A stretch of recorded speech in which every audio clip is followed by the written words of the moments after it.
So what really makes a great leader? You ever wonder about that? Is it some kind of natural talent, a special intelligence they're just born with?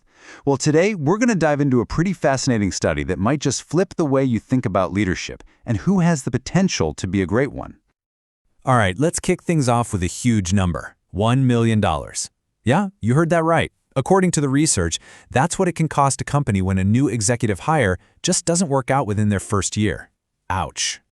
So yeah, picking the right leaders is clearly one of the biggest and, most expensive challenges any organization is going to face. Some studies even show that something like 4 out of every 10 senior leaders fail within the first 18 months. That's a huge gamble.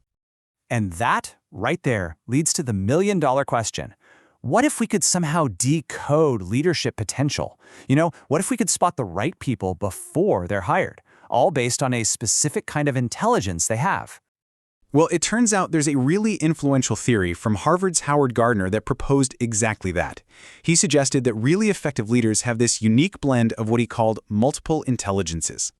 So the first of these is interpersonal intelligence. This is basically your people-person skill set, right? The ability to read a room, pick up on social cues, and just build strong relationships with folks. And then you've got interpersonal intelligence. Now this one is all about self-awareness, really knowing your own strengths, your weaknesses, what motivates you, and what makes you tick.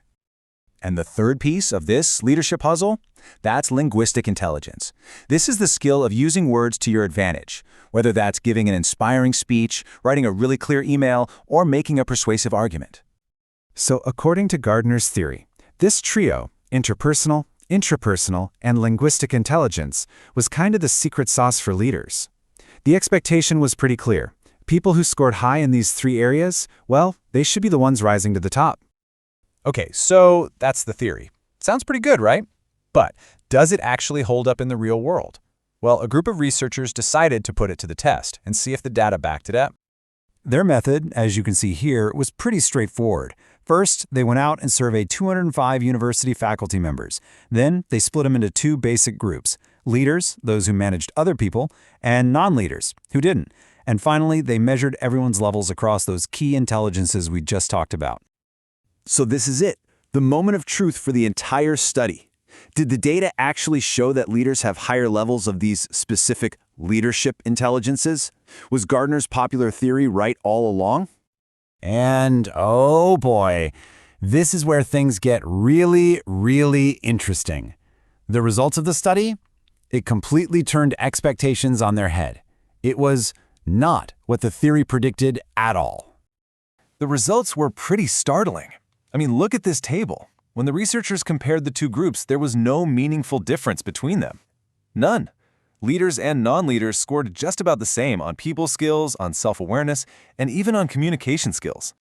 So the bottom line is this: that really popular, really influential idea that you can spot a leader by their specific intelligence type, it just wasn't supported by the evidence in this study. The whole theory just kind of crumbled. But wait, that's not the whole story, because while the main theory didn't pan out, the study did uncover some other, more subtle patterns in the data that are definitely worth a look.